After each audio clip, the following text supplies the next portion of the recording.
मुंबईतील कुर्ला भागात काल भीषण अपघात झालाय। या अपघातात 7 जणांचा मृत्यू झालाय तर 49 जण जखमी झाली आहेत। कुर्ला स्टेशन परिसरात बेस्ट बसने अनेकांना धडक दिली। 25 ते 30 वाहनांना धडक दिली आहे। काही नागरिकांना चिरडले देखील आहेत। यापैकी 2 जणांचा जागीच मृत्यू झाला आहे। जखमींना जवळच्याच भाभा रुग्णालयात दाखल करण्यात आले। आतापर्यंत 7 जणांचा दुर्दैवी मृत्यू झालाय तर 49 जणांवर सध्या उपचार सुरू असल्याची माहिती समोर आली आहे। 2 तासांनी क्रेनच्या सहाय्याने बस बाहेर काढण्यात आली आहे। बसचा स्पीड देखील अधिक असल्याची माहिती आता समोर येत आहे। त्याचबरोबर बसच्या काचा देखील फुटलेल्या आहेत। सध्या बस ड्रायव्हरला पोलिसांनी ताब्यात घेतले आहे। ही बस 332 होती, कुर्ल्यापासून अंधेरीला जात होती। हा अपघात कुर्ल्यात घडलाय। या अपघाताचे सीसीटीव्ही फुटेज आता समोर आले आहे। यात भरधाव वेगात बस लोकांना चिरडताना दिसत आहे। रस्त्याच्या बाजूला उभ्या असणाऱ्या लोकांना या बसने धडक दिल्याचे दिसत आहे। अंगावर काटा आणणारी ही सगळी दृश्ये सीसीटीव्ही मध्ये कैद झाली आहेत। कुर्ल्यातील बेस्ट बस अपघातात आतापर्यंत मृतांचा आकडा 7 झालाय तर जखमी 49 जणांवर विविध रुग्णालयात उपचार सुरू आहेत। विजय विष्णू गायकवाड वय वर्ष 70, आफरीन अब्दुल सलीम शहा वय वर्ष 19, अनम शेख वय वर्ष 20, कनीस फातिमा गुलाल कादरी वय वर्ष 55,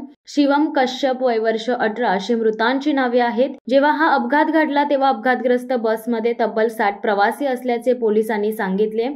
या प्रकरणी बस चालक संजय मोरे वय वर्ष 54 या बस चालकाला पोलिसांनी अटक केली। त्याच्यावर सदोष मनुष्यवधाचा गुन्हा दाखल करण्यात आलाय। या अपघातात गस्तीवर असलेले 4 पोलीस आणि MSF जवान ही जखमी झाले आहेत। यातील PSI प्रशांत चव्हाण या जखमी अधिकाऱ्याच्या फिर्यादीवर पोलिसांनी गुन्हा दाखल केला असून पुढील कारवाई कुर्ला पोलीस करीत आहेत। कुर्ल्यातील कालच्या भीषण अपघातानंतर कुर्ला रेल्वे स्थानकाबाहेरील बेस्ट बस स्थानक आज बंद ठेवण्यात आले आहे। कालच्या घटनेनंतर कुठलाही अनुचित प्रकार घडू नये म्हणून खबरदारी घेण्यात आली आहे। या अपघातात आतापर्यंत 7 जणांचा मृत्यू झालाय। बेस्ट बस बंद असल्याने प्रवाशांचे हाल होत आहेत। घटनास्थळावर जमलेल्या स्थानिकांनी दिलेल्या माहितीनुसार बेस्ट बसचा चालक मद्यधुंद अवस्थेत होता। घटनेनंतर परिसरात मोठी गर्दी जमली असून पोलिसांनी घटनास्थळ गाठून बचाव कार्य सुरू केले आहे। जखमींना आणि मृतांना तातडीने रुग्णालयात हलवण्यात येत आहे। या प्रकरणाचा सखोल तपास सुरू असून मद्यधुंद चालकाला पोलिसांनी ताब्यात घेतले। या घटनेमुळे परिसरात मोठी खळबळ उडाली असून नागरिकांमध्ये हळहळ व्यक्त केली जात आहे। शिवसत्ता टाइम्स न्यूज ब्युरो कुर्ला। दे धडक बेधडक वृत्त देणाऱ्या आपल्या शिवसत्ता टाइम्स न्यूज चॅनलला लाल बटन दाबून सबस्क्राईब करा आणि बेल आयकॉनला क्लिक करायला विसरू नका।